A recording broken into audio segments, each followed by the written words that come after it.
Yeah, okay, so I'm about to start now. I hope everyone has joined. In this lab, what we are going to see is like, from the past 2 weeks, you guys were taught so many, classification and regression techniques in the class by Professor Jewel Hutt. So in this lab, I'm going to show the demonstration of those techniques. Especially first, I'm going to start with linear regression, and then I will show you the variants of linear regression. I mean the regularized ones, ridge regression and lasso regression. And later we will move on to classification techniques. First, I will in classification techniques, I will be showing you guys the k-nearest neighbors method, and then we will show multi-class logistic regression or multinomial logistic regression.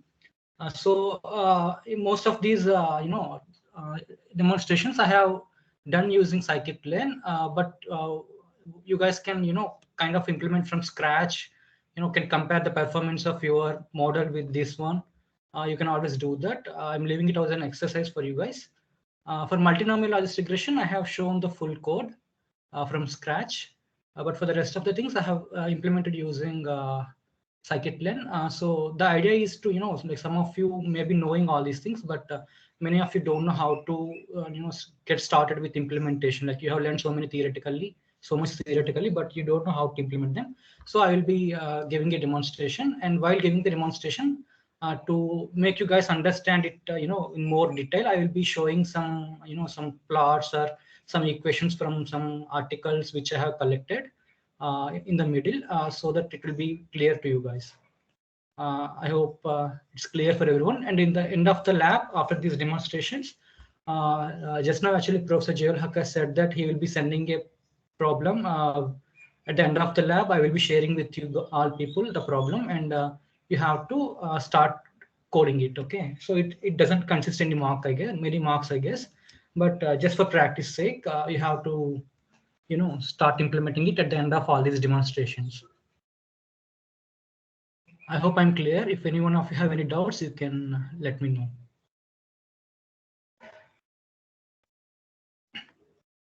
So the problem with the assignment which has been posted.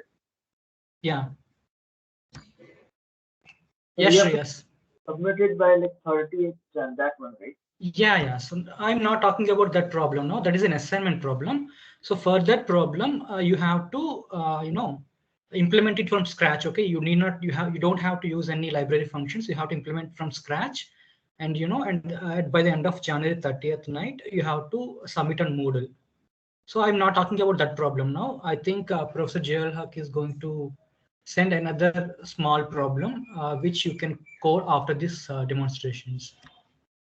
Yeah, you were right, absolutely, Avinash. So this is different from the assignment. So assignment is different one, but for today's lab, I am going to give you a small problem on stochastic gradient descent, which you'll have to implement immediately after this session is over, like this demonstration session is over.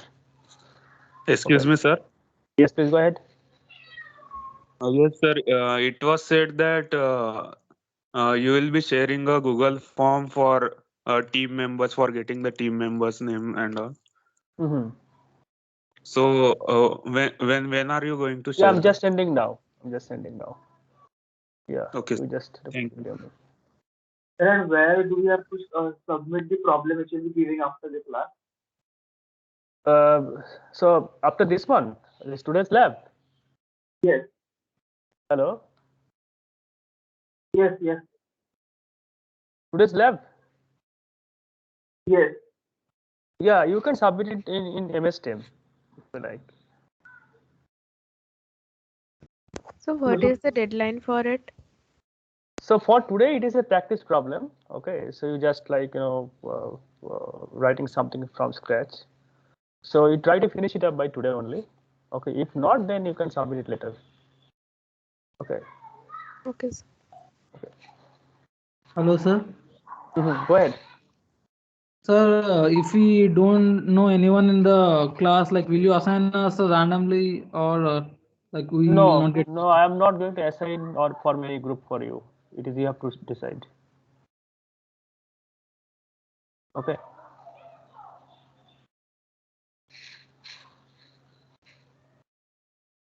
Okay, Avinash, I think you can start, please. Okay, sir. So I hope all of your doubts are now clear. So I am starting with the demonstration. I have a quick query. Do we have to like do it individually or do it in a group, the assignments? Your team members together can do a assignment together, and finally what you have to do is you have to submit one same copy, like all of you have to submit a same copy. Like it's up to you guys, like every one of you can do individually and you can choose the best one. Okay, the one with the best accuracy you can upload, all of you, but all of you have to upload the same one. Why? Because you'll be randomly choosing one of you and we'll be taking the submission of yours, like the random guy, and then we will evaluate it. Okay, the TS will evaluate and we will assign the marks accordingly. Like it's up to you, like if you want to do it individually, you can do it individually. You can choose the best among yourself and you can upload one of it. Otherwise all of you can do together one and you can upload the same one. It's up to you guys.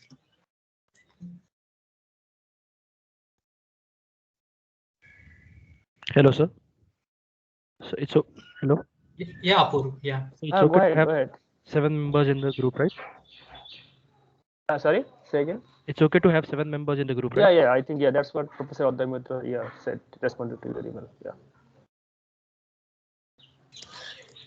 Sir, we have to submit in a group both for the assignment on Moodle and this one that you will give in the lab today. Or so today's problem is a practice problem. Okay, so we won't be like treating this as a regular assignment which will be graded. Okay, but the assignments will be graded, of course. So the assignment submission, you can do it through Moodle. I posted already the assignment and you have all the information there. So you just do that.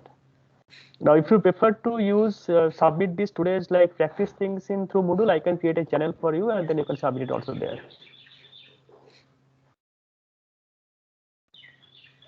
Okay. Okay, I think now all the doubts are clear. So I'm going to start with the demonstrations. Okay, let us start now.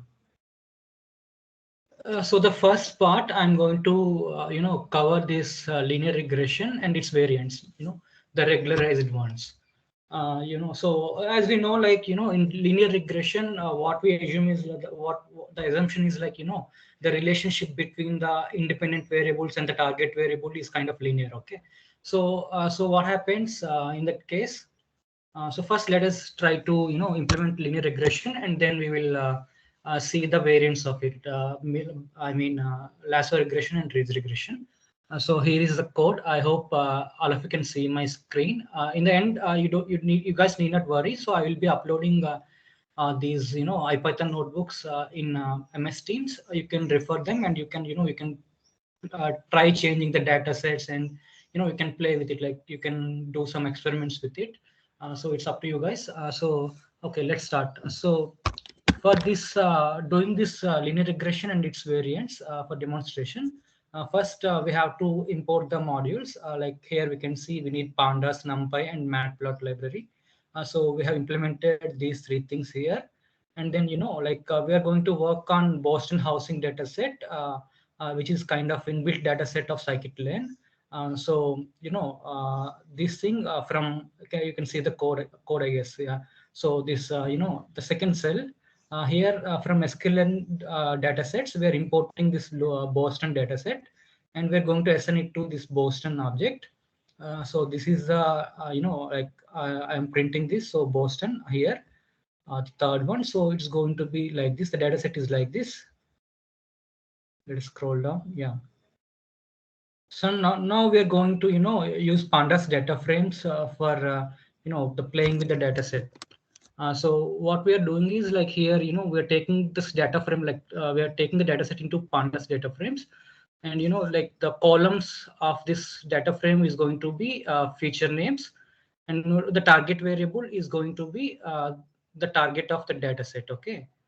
So like now we are printing this Boston data set, the data frame. So this is how it looks like. We have around 14 columns and 506 rows, out of which 13 are features, and the target variable is the 14th one. And we have 506, the samples, the data objects. So moving ahead. So here, like if you want to find the mean of target variable, this is a regression problem, a linear regression. So like the target variables, for every sample, there is a different target variable. Here you can see 24, 21.6, 34.7, and so on. So if we say, suppose if we want to find the mean of, this is not required in the context of this problem, but still, I'm just showing it to, if it's required, then we can do it this way. So we have to find the mean of this target variable. So this is the way how we're going to do it. So we're going to find mean of this one. And if you print the mean, it's coming around 22.53. Okay. So the mean of this is the target variable is 22.53. And now we have to start with linear regression part. So what we have to do is we have to split the the data set into training data and testing data. So for that we are again using scikit-learn train test split module. So here this is importing that module, and and here from 0 to 13 columns, those columns are going to be the independent variables. We're assigning it to X. And now this is the 30th, the final one, the 14th one is going to be the target variable. So here, this line here, it is going to split the data set into training and test data. So the X train is going to be the independent variables of the training data set, and the X test is going to be the target variables of the training set, and Y train is going to be the the target. The X test is going to be the independent variables of the testing set. Similarly, Y train and Y test. So here, this line is going to, this command is going to split the data set into, 90% for training and 10% for testing. So this 0.1 indicates that thing. And now we are going to linear regression. We're going to perform linear regression. So like you can do it, you can do it manually, like you can implement from scratch. But here I'm using sklearn. And I will tell you guys like how we can do it manually also, like from scratch without using the scikit-learn modules. So here as you can see for linear regression model, so here I'm importing this linear regression model, and I'm also importing this matrix to find the mean squared errors. I'm importing this mean squared error. So here, this object, this line is going to call the linear regression function, and here we are fitting the to the model the training data, X train and Y train, as you can see here. And now we are going to find the training like the accuracy of the model, on the training data set. So and then as you can see, like it is already executed before. So the accuracy of the on the training sets, the training set of this linear regression model is 73.75%. Like now we want to predict for the target for the test data set, what are the Y values, the target values. And now we have to find the mean squared error. As you know, in linear regression, what we do, we do the product of input variables with the weight vector, and at the end we find the hypothesis function, which is like the predicted values, and we compare it with the target values to find the mean square error. Okay, which we need to minimize using gradient descent for finding the optimal values of weights beta, like if you remember from the theory classes. So this is the result here. So the mean square errors I have found, and I'm appending like the intercept of this like beta naught. Like if you see, just wait a minute, like I can show it here.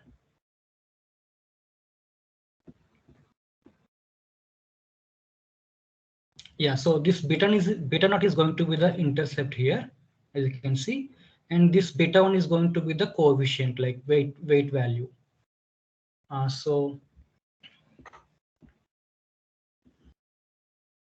So these are the values here, and now like what happens with linear regression is. So linear regression can be used for two things. One is interpolation, and another is extrapolation.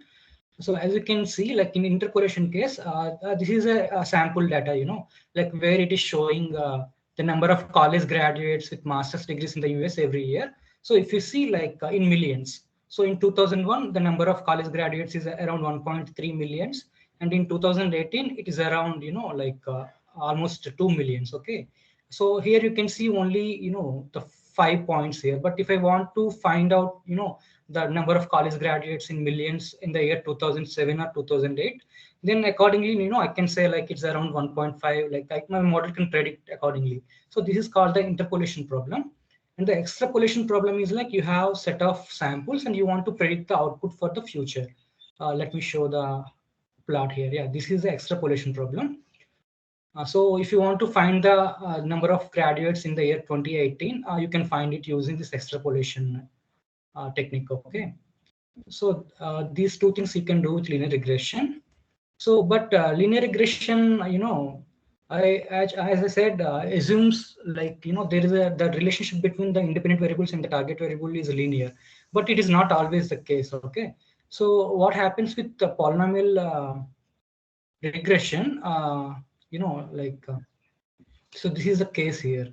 So initially we have only beta j x, that's it. Okay, like we have coefficients and values, but there is no polynomial degrees associated with them. Okay. Yeah, so let me show one case here, like this plot. So the linear regression fails when the data is not linear, like, the relationship between the independent and target variables is not linear. The linear regression fails. As you can see in this plot here, it is not, the relationship is not linear. They are a bit, curvy in nature, but linear regression is trying to, fit the line like this, which is a terrible failure. Okay. So in that case, we need polynomial regression. So this is polynomial regression case with a degree of 6. Now this is trying to fit this data. So, but still, what happens with this polynomial regression? Even if the data, the relationship is not linear, the polynomial regression might fail, like in this case. So this is same data as that. It's due to the scaling here, 0 to 1, it is being shown like this. So the polynomial regression with polynomial degree of 25 is going to fit the curve like this. Can you see this steep rise in the curve here? So this is due to overfitting. Okay, so this is trying to fit this all the data points on the curve, but what it is missing is, say suppose there is a point here, what will happen? This is going to, the weight has become too much, weight vector has become too much, and this is kind of it will throw an error. So it's kind of overfitting. So it's going to perfectly work on these samples, but if there is any sample hereby, it can't fit. It's going to be a big error. So for that, what happens? We need regularization, like to avoid this overfitting. So let me show. Now let us talk about this ridge regression and lasso regression. So ridge regression, how it is going to solve the problem of overfitting in linear regression is by modifying the loss function. So to the loss function, the cost function, we are going to add the L2 norm and L2 norm of the weight vectors, the coefficients. So the coefficient weight vector. So for that, we are going to add L2 norm to the loss function, and we are going to minimize that loss function. And then we do gradient descent when to find the optimal values of weight vectors, optimal values of weights. So this is a ridge regression code. Again, it is done using scikit-learn. Yeah, so this is the code. So again, we're importing the ridge regression module and metrics and mean squared error modules, same as before. Now we are trying to take different values of alpha. By alpha, I mean this one. Just a minute. Yeah, so this is what is going to be, this is the equation, the cost function, which we are going to minimize in ridge regression. As you can see, this is a general loss function, and we are going to add this L2 norm of weight vectors, and we are going to multiply it with a, a constant alpha, which is a scaling factor, And these for different values of alpha, we are going to try. Okay, so what happens if the alpha value is too low, then the weight values may become high, and it becomes kind of overfitting. If the alpha is too high, then it may become underfitting, like the weights will become too less, and the model fails to capture the relation between the the objects, the data objects. So we have to make sure that the alpha value is chosen properly. Yeah. So these are the alpha values which we are going to experiment with. So here in ridge regression, so here we are going to find the accuracy of the model with different alpha values. For value in 0.51, these are alpha values which we are going to experiment with. And this is the same implementation as before, linear regression, except it is a ridge regression. Again, we are going to find the mean squared errors. And you can see, like for 0.5, these are the accuracies for different alpha values the model achieved. And for 0.5 value, the mean squared error is 14.80. And for value of 1 alpha, this is the error, mean squared error. For 5, this is mean squared error. For 10, 50, and 100 similarly. So as you can see, for the value of 1, alpha value of 1, we have achieved the minimum least value of mean squared error. Okay, so that is going to be the best alpha value in this case. So we have to experiment with different alpha values to find out which one is the best. Okay, so this is the case with the ridge regression. Sir. Yeah. So that highest accuracy corresponds to that 1 alpha value.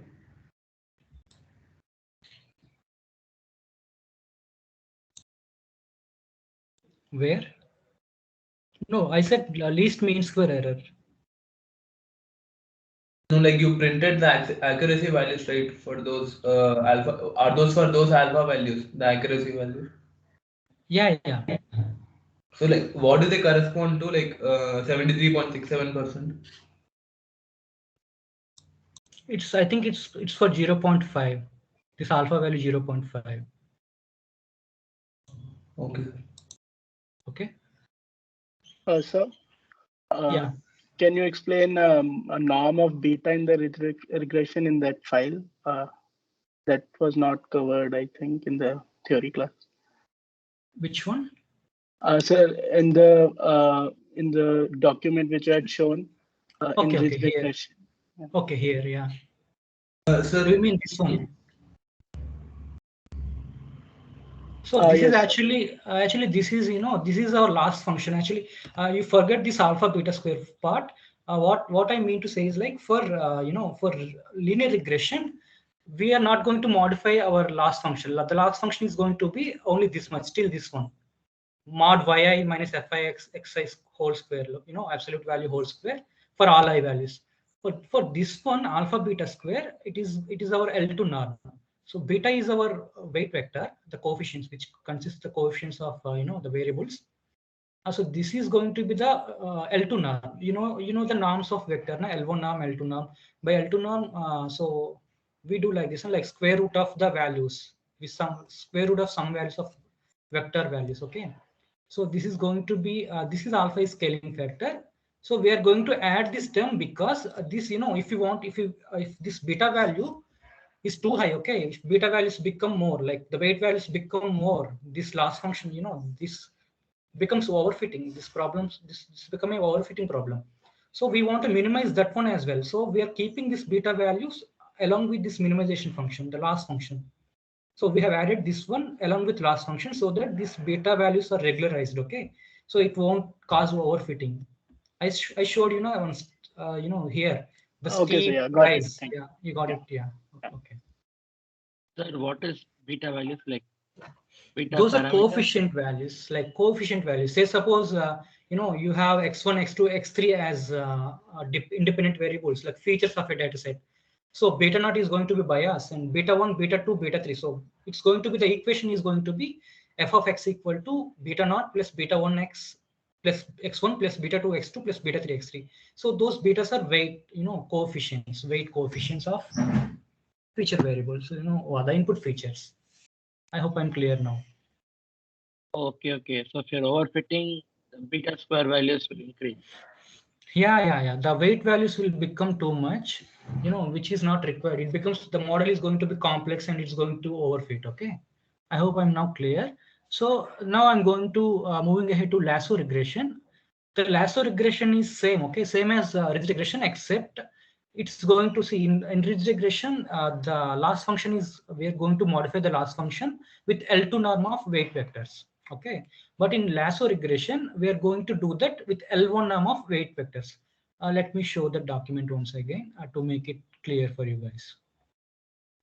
So here in lasso regression, this is what we are going to minimize. Okay, this is our original loss function in linear regression, and this is, as you can see, this is L1 norm. Here you cannot see square here, whereas in ridge regression, this is alpha mod beta square. Okay, but here it is only absolute value of beta. So this is L1 norm of weight vectors. Okay, so we are going to minimize only this one. Okay, we are not going to minimize beta square here. Okay, if it becomes beta square, alpha mod beta square, it's going to be ridge regression. This is lasso regression. There is a small difference here. Again, everything is same. Like the alpha values we have to control. Like for different values of alpha, there will be different weights, and the model is going to vary. So here in this case, it's almost similar, except it's L1 norm instead of L2 norm.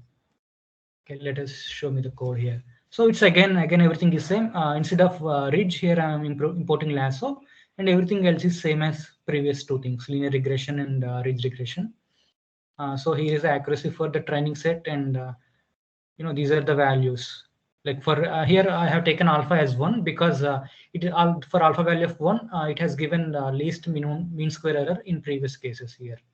So I have taken the same alpha value here and here, and I have predicted this thing.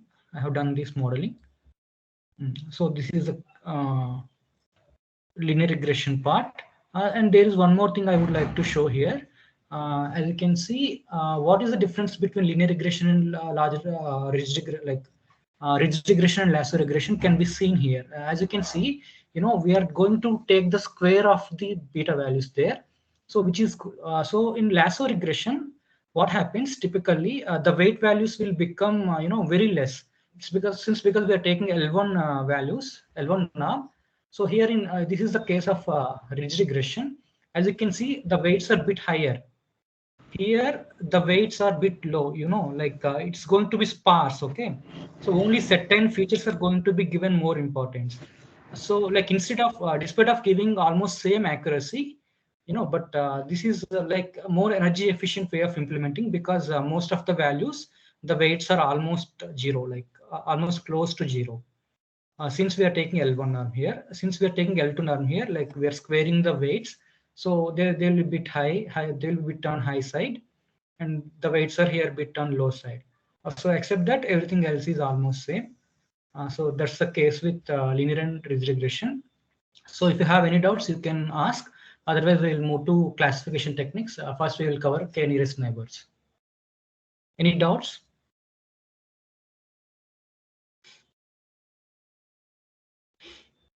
Sir, can you once again explain through the graph, like how are you differentiating? Why is that a more energy efficient? Like I couldn't understand. No, not energy efficient. Like for implementing, it becomes wait. So Like as I said, computationally efficient. yeah, computationally efficient, not energy efficient. Computationally efficient because the matrix is going to be sparse. Okay, you see, like most of the values are zero, and only few are, like we need not multiply with every value. Like most of them are zero. We are going to, so they're going to be useless. Okay, only few features are going to matter. Okay. So, sir, like, is this a general result for differentiating both both kinds of regression, or no? would This is this be data yeah. specific? So the only difference between both of them is while we are minimizing the function for ridge regression, we are using L2 norm. For lasso regression, we are using L1 norm. Because of that, here the weight matrix is going to be sparse matrix. Here it is not going to be sparse. Okay, that's the difference. So both are trying, despite of giving similar results, both of them will give you almost same kind of accuracy. The only difference is this one. Okay. Sir, means our constraint is basically to minimize like the L1 norm in lasso and L2 in ridge, right? Yeah. So I'm not No, able to grasp the idea that. is to the idea is like, like if the weight values become too much, Yes, sir. it's going to be, like it's trying to overfit. The model is going to be complex. They try to overfit every point. Can you see here, like some points in the training data? See, these red marks, okay? They're left out. The model has not tried to overfit them, okay?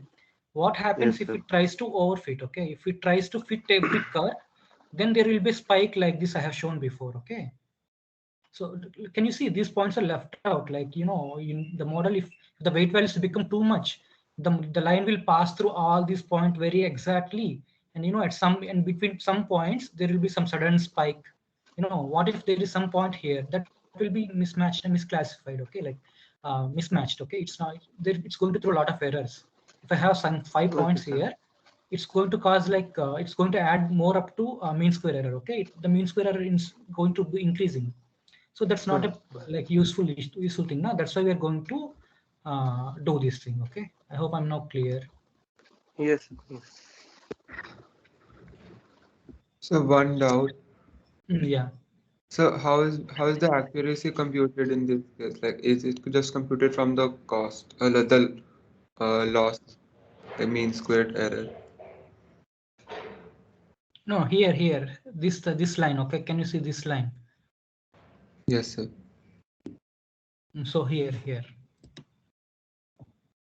this line. Here we are going to, like this is like the inbuilt function which I have used. Lasso rig.score xtrain ytrain up to 2 precision points. I have taken the accuracy. So that is the accuracy and training set. Okay. So like these are inbuilt functions, okay, which you can call, like if you want, you can, there are many ways of doing these things. You can use different functions and you can do it different ways. It's up to you. It's just one way of doing it. Okay. So that accuracy is computed from the mean squared error only. Mean square? No. It's, see, on the train data set.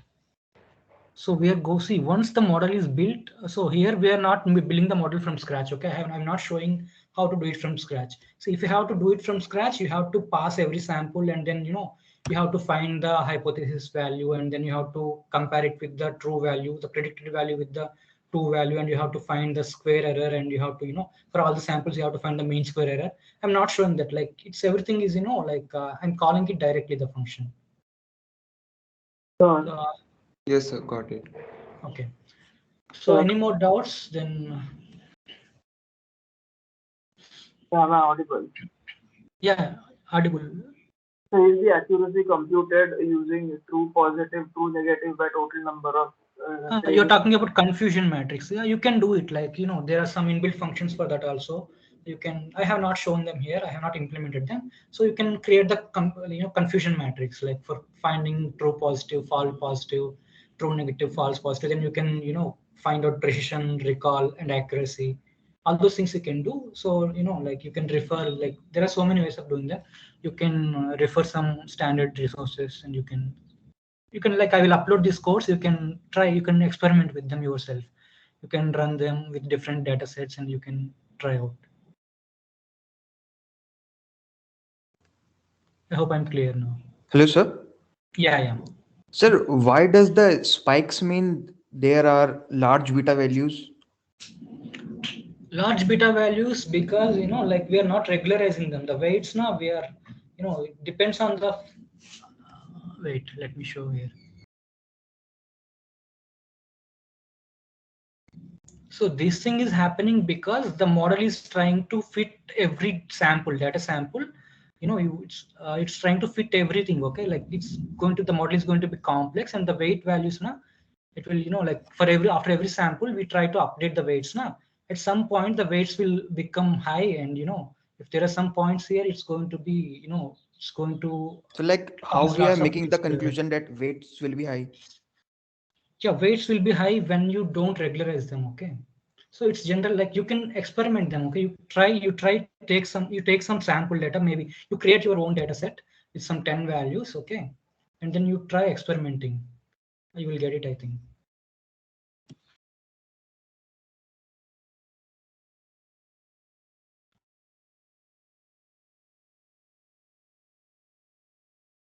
So shall we move on to k-nearest neighbors, the classification techniques?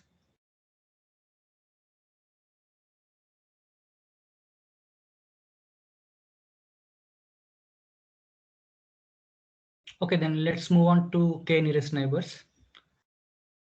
So as you know, like k-nearest neighbors is a classification technique, whereas linear regression, ridge and lasso regression are, kind of regression techniques. So this is a classification technique. It is called a lazy learner, okay? Because in k-nearest neighbors, what happens?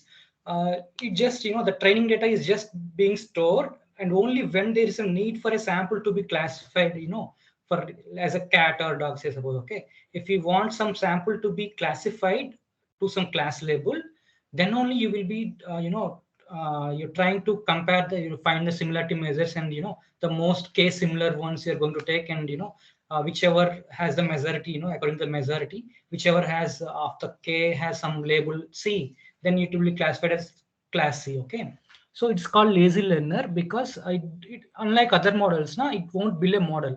If you see any other classification technique, what happens? The model takes a sample and it learns weights.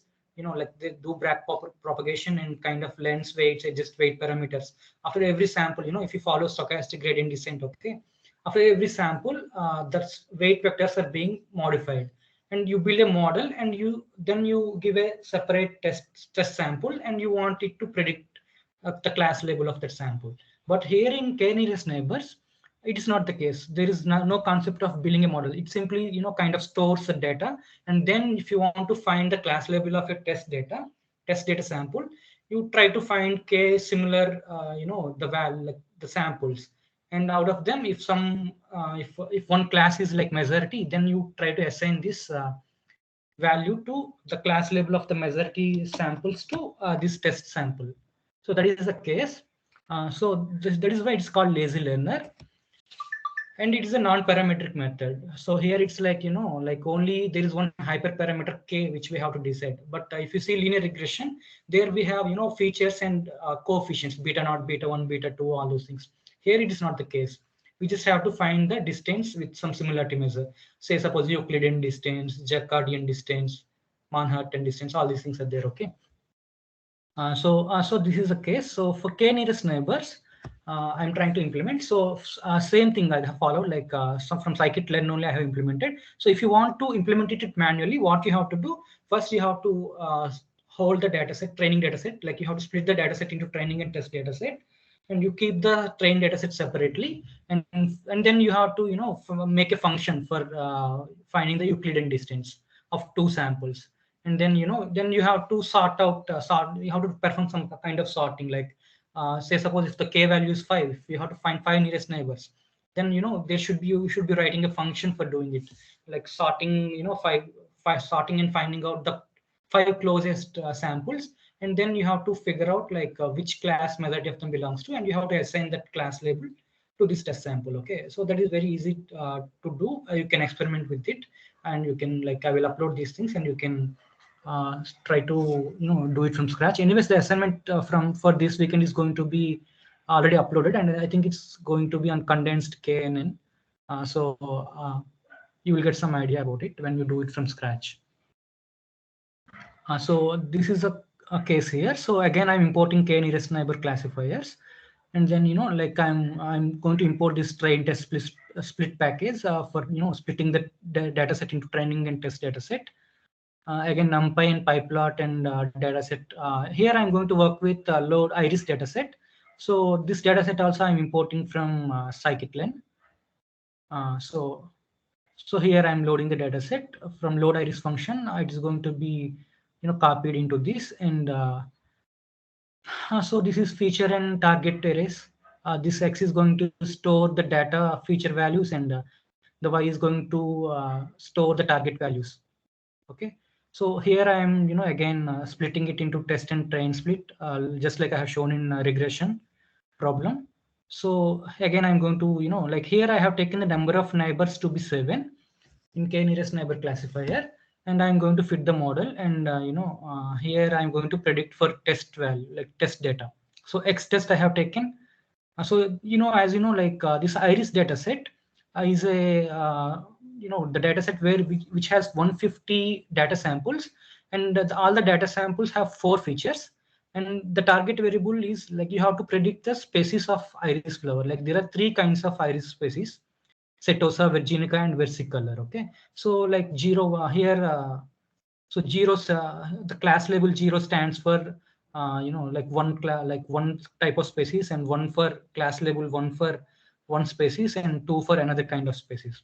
So when I'm passing this X test, so the independent variables of testing data.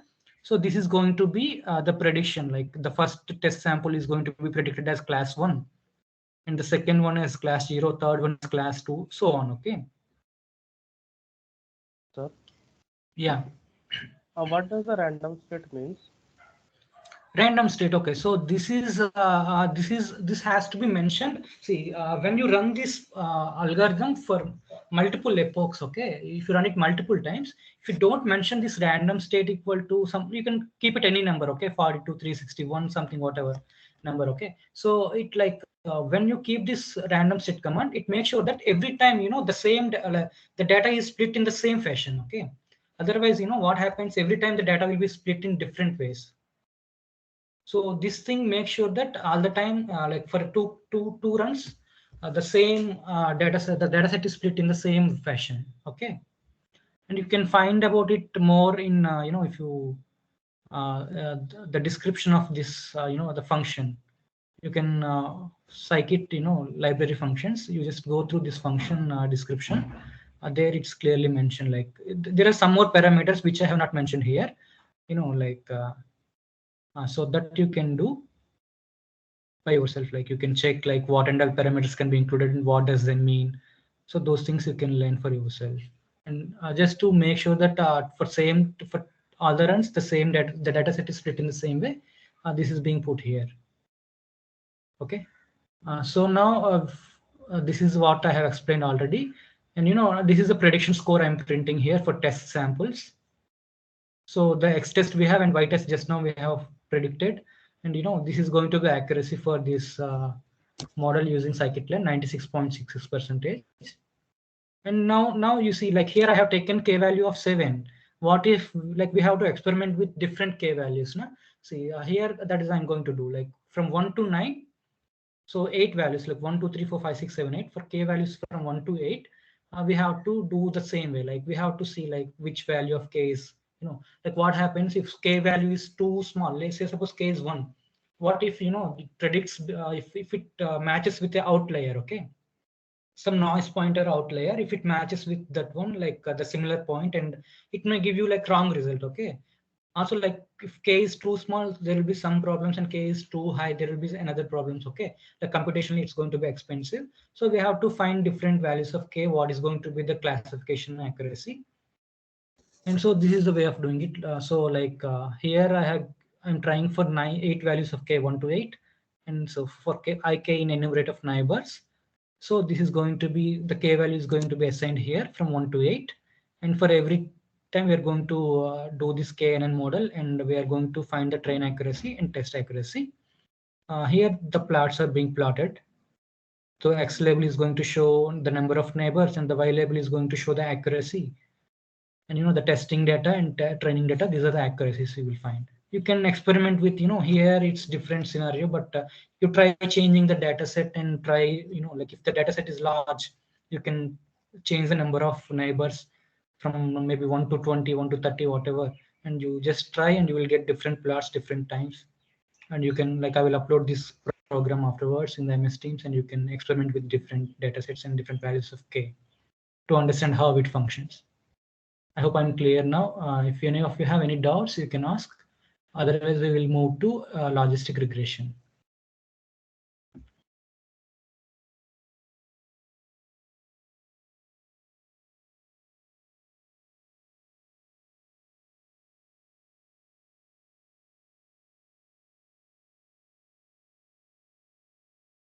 I hope there are no more doubts. If you have any doubts in case, like anything about linear regression or, k nearest neighbors, anything, okay, you can always send a message to me on MS Teams. I will reach out to you guys afterwards, okay? Okay. Now I'm moving on to a logistic regression. So this is just a small description of what is going to be done. This I'm leaving, and I'm moving forward. Like what are all steps we are following in this one, okay? Logistic regression. Just a minute.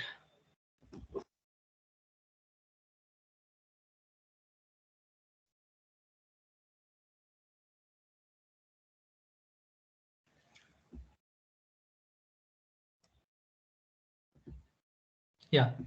So coming to logistic regression. So as you know, this is named as logistic regression. It is a regression task, but it is used for classification. So what happens in linear regression? Typically, you multiply the features with coefficients, and you try to find a value, and that is going to be your predicted output value. But in logistic regression, what we are going to do is we are going to use a function called logistic function, or sigmoid. It's also called sigmoid function. Let me show here. I will show it afterwards. So what happens? This logistic function, or the sigmoid function, it all like whatever input value you have, you give it some input value, it will make sure that the output value lies in the range of 0 to 1. Okay. So since I said this logistic regression is a classification task, it's not a regression technique. It's a classification technique. It's used for classification. Say suppose you have to classify some data sample as class 0 or class 1. So if it is a linear regression, the outputs are going to be so many numerical values like 22.5, 32.6 something. Okay, it doesn't make sense if it is a classification task and if you're getting some numbers like that. Okay, so for that we use the weight in the hypothesis function, like the predicted value. So whatever we are getting, the product of the samples and weights, we are going to pass it through a function called logistic function or sigmoid function. Okay, so in that function what happens, it always so here you can see in this cell. Okay, this is sigmoid function. Say suppose the value of x is 22 point something, and I am passing this to sigmoid function, and it becomes 1 by 1 plus exponent of minus 22 point something. Okay, and this curve is going to look like this. Okay, always the value, the sigmoid function value, whatever may be the value of x, can be 50, 100, 200 something. Okay, whatever it is, and always the output, just because of the nature of the function, the output is always going to be in the range of 0 to 1. You can see it here. It's always in between 0 and 1. And this is how the logistic function curve looks like. The x value here it's from minus 10 to 10 it is taken, but even if it's minus 100 to 100, whatever it is, so it's always going to be in the range of 0 to 1, the output of this logistic function. So what happens in logistic regression? So some value will be coming. If that value of this logistic, the output of this sigmoid function is greater than certain threshold, say suppose 0.5 typically. Okay, so we say that it belongs to one class. If it is less than a threshold value, we say that it belongs to another class. Okay, it's a classification problem. So here I'm importing again all the required libraries, NumPy, Pandas, scikit-learn, from scikit-learn datasets, model selection matrix, and all these things, and from Seaborn. Okay, so yeah, so this is sigmoid function which I have just shown. This is how you write a sigmoid function. Sigmoid of x is equal to 1 by 1 plus exponent of minus x. Okay.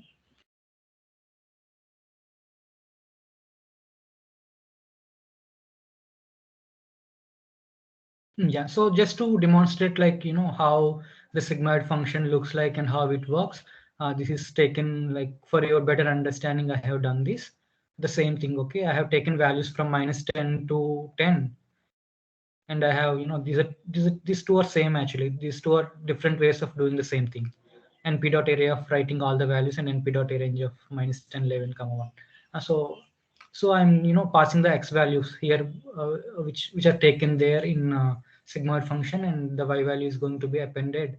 We are plotting it here, and whatever the value of the input may be, the output of sigmoid function is always in the range of 0 to 1. Okay.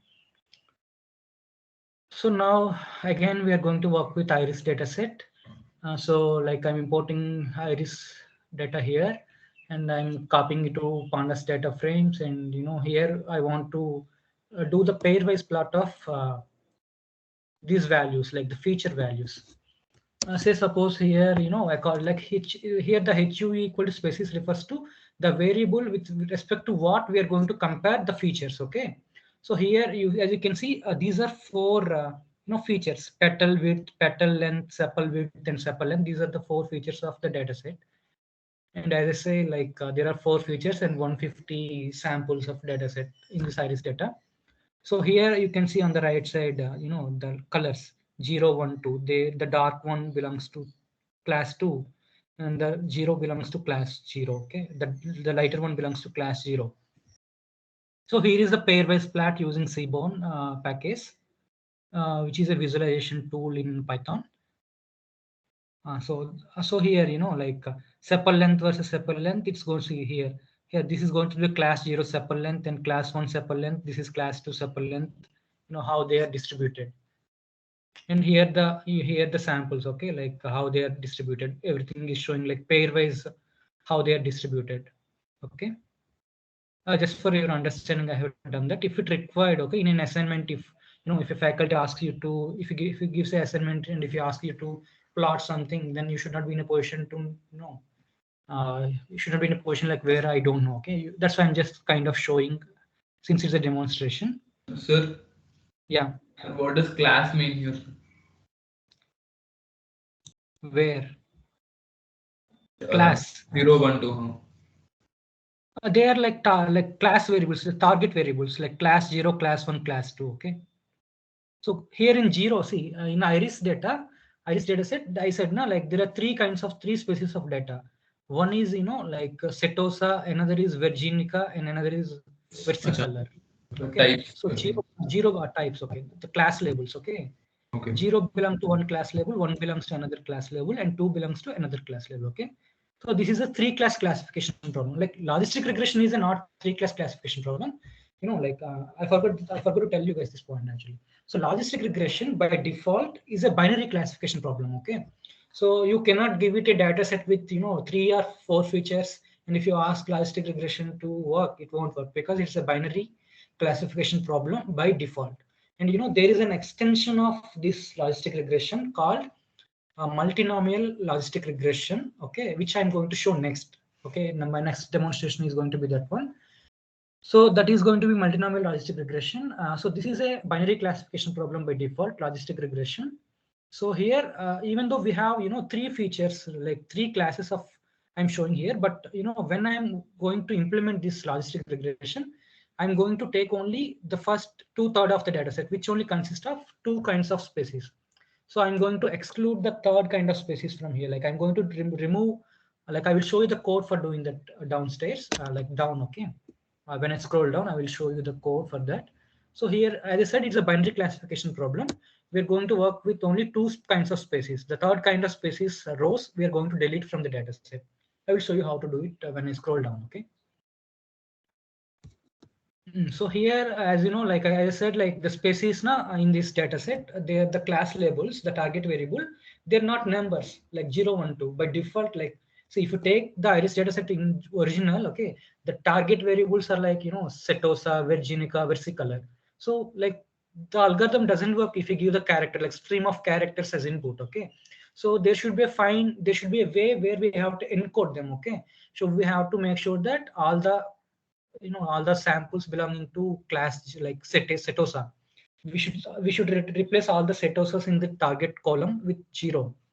The similar with versicolor and Virginica. Okay, 1 and 2.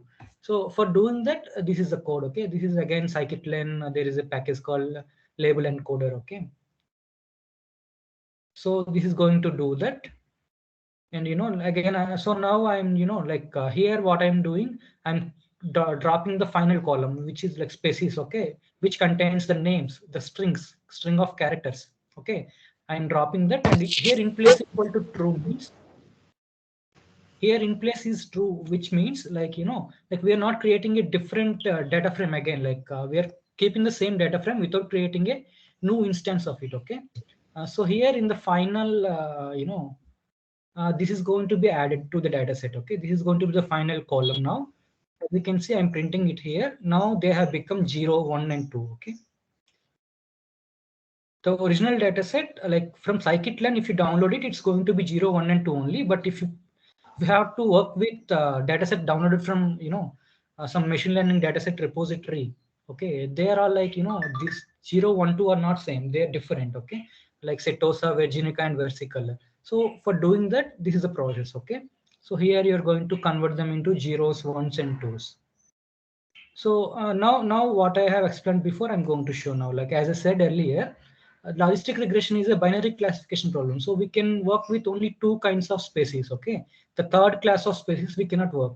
So for doing that, so whichever is named 2, okay, like whichever has the species encoded, like when we encode, whatever has value of 2, we have to delete them.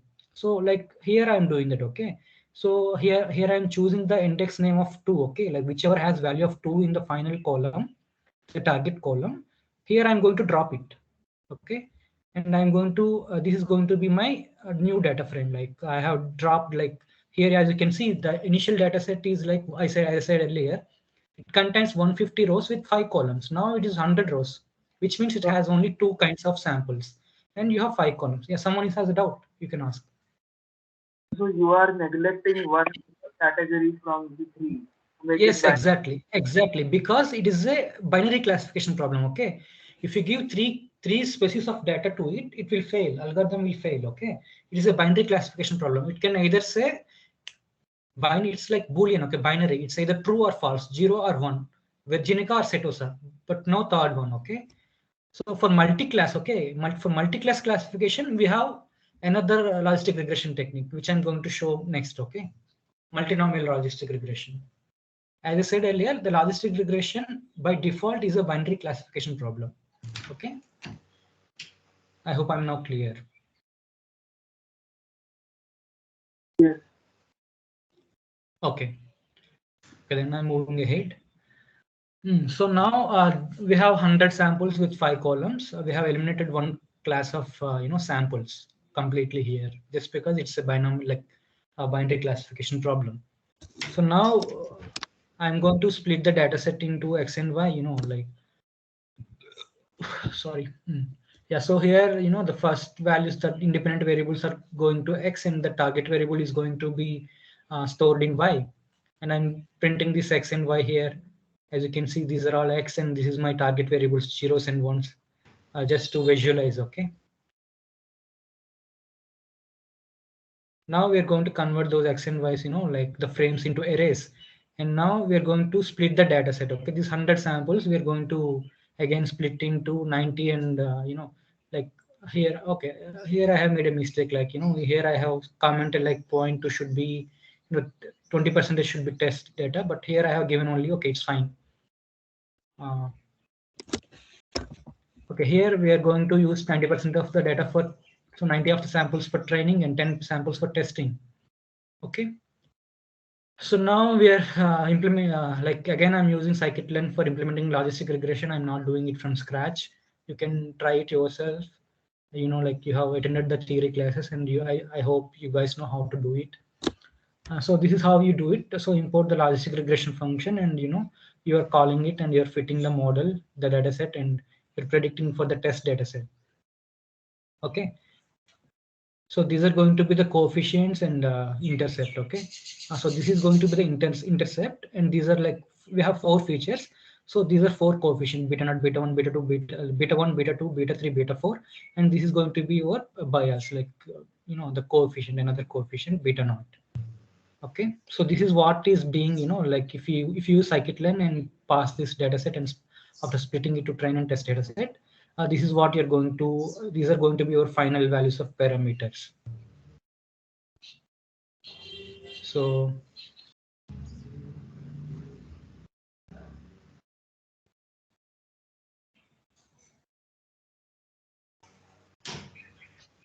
I hope I'm now clear. So this is the same, I'm doing the same thing again. Like I have added everything in same array. It's completely unnecessary. So like if you want to predict the for test data, if you want to try like what is the score here, actually it has given 100%. It's not the case most of the times, but considering the fact that the data set is very small, sometimes it happens that the data, the accuracy of model can become 99 or even 100% sometimes. So that is the thing. And if you want to, here I have taken one test sample. Okay, I want to predict the class of this one. Okay, so it is predicting it as 0, which means Setosa. Okay, the first class.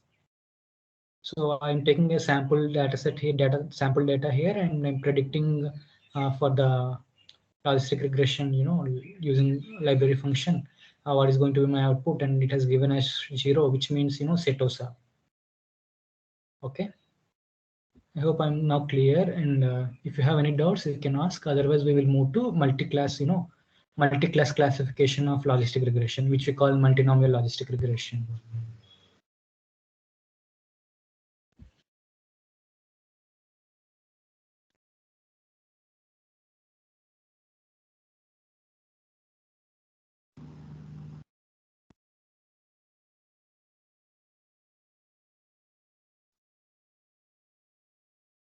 Okay, then I'm going ahead with multi-class classification, multi-class logistic regression, which is also called multinomial logistic regression or softmax logistic regression. So actually, I have to tell you guys that this, due to time constraint, I could not able to implement all these things by myself. So I have taken code from this article which I'm showing here, and everything else is explained there. But I will give you guys a brief introduction, like how exactly the multi-class classification works in logistic regression. Okay, so let me go to that blog article actually. So here is the diagram which I want to show you guys. Okay, so I will tell you guys like how exactly this logistic regression for multi-class classification works. Okay, say suppose you have a data set with for n persons with m features. Okay, so n data samples with m features. Okay, so it's an n by m matrix, and you have a weight matrix which has m features. Since you have m features, it's going to be like C classes. So suppose, as I said, it's a multi-class classification problem. So you have C classes, and you have to predict which among these C classes the data sample belongs to. Okay. So what you're going to do, you're going to do the product of this vector with this input data with the weight vector, and you're going to get a output vector. Okay, Z, whose dimension is like n by c. Since x is a n by m matrix and w weight vector is a m by c dimensionality matrix, you're going to get n by c dimensionality matrix here. So as I said, if it is a linear regression problem, what will happen? What will happen is you just get some values. Okay, you just get some values, but you don't get the values in between 0 and 1. Okay, here in logistic regression, as I said, you use a logistic function which converts your values to 0 to 1. And here in multinomial logistic regression, what happens on top of logistic regression is you use a function called softmax function, which shows which takes some values, and it makes sure that I wish I could show you the softmax function. Just a minute.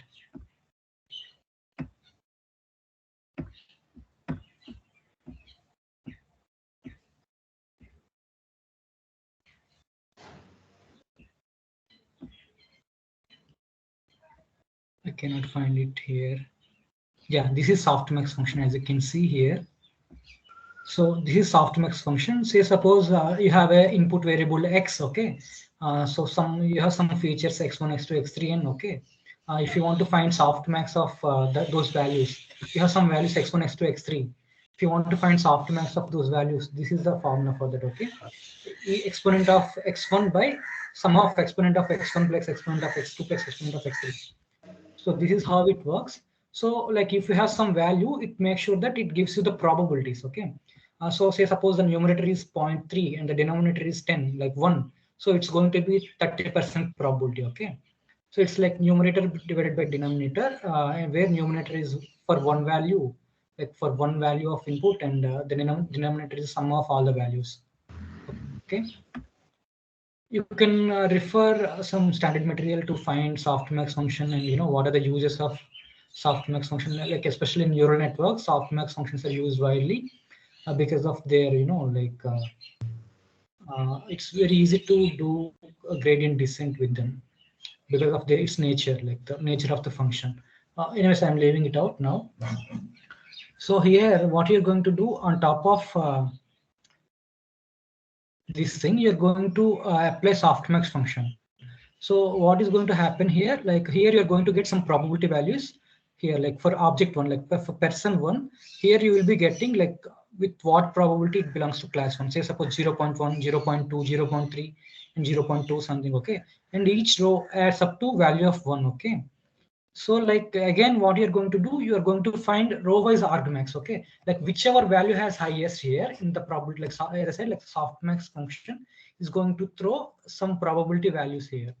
So what is going to happen? Whichever has the highest probability, you say that the argmax function here, it makes sure that it belongs to that class. So suppose for class 3, the highest probability is there. So I say that this person 1 belongs to class 3. For person n, if I say like it, the probability for the class C is more after applying softmax function row wise, then I say that this n belongs to class C. So that's how it works. And then the same thing applies. Like you find the last function, define the last function, and kind of adjust weights and all those things are common. And you want to minimize the class function using gradient descent. So everything else is same. So that is what is being implemented here. Actually, it's a good blog I have mentioned already here. Like you can go through it. You will get line by line description of this thing.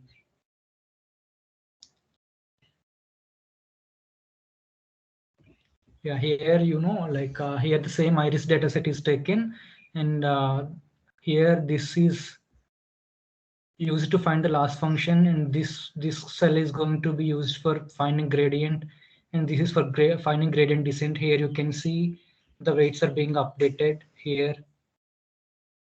The W values are being updated. We can go through that blog. Actually, like I have made it in a hurry in the last minutes. You go through that blog, you will get some idea. And if you have any doubts, you can message me. I can help you out, guys, with this. So this is, as you can see, this thing is going to be working on, in logistic regression. I have eliminated one class of, completely eliminated one set of samples where they belong to third class. Okay, the class 2, which I believe is versicolor. Okay, here it's not the case. Here, like I'm predicting on some data X. Okay, here these are the predictions: 0, 0, 0, 0, 1, 1, 1, 1, 2, 2, 2, 2. Okay, as you can see, some of them are definitely misclassified. You can see here the false. You can see some falses. Okay, which means which are being misclassified. And I'm just going to print this loss. Okay, so anyways, you guys can go through this code, and the blog I have already mentioned on top of here. So everything is explained very clearly and nicely. This is actually implemented from scratch. Okay, no library function is used here.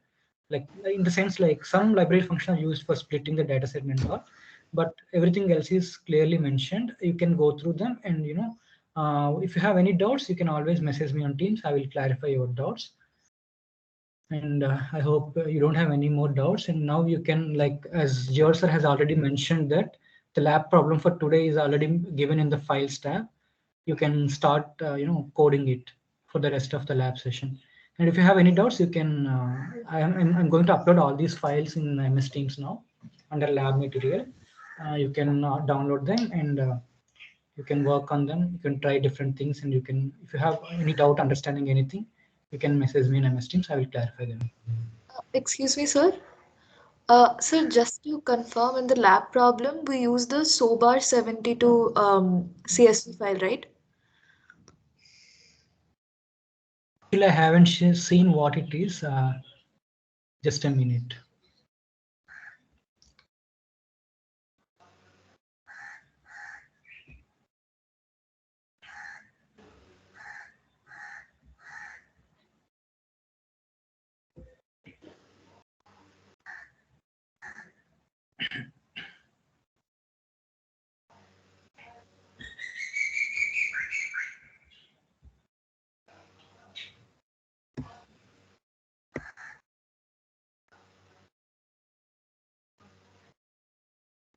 Yeah, what is your doubt here? So just the link to the data set takes us to a website, and there are two options. Like we can either, there's a parent directory and there's the SOBAR 72 data set. So I just wanted to confirm that it's the SOBAR 72 set, data set. So you want to know which data set it is? Okay. Is that your Yes. question? Yes, sir. Yes, sir. You take any data set, like, see, if you, the idea is, you know, to build a model, okay, from scratch. Once you do it, I don't think the data is good. The data set is going to be a problem. Like, you can work with any data set you want. All right, sir. Thank you. Okay. Okay.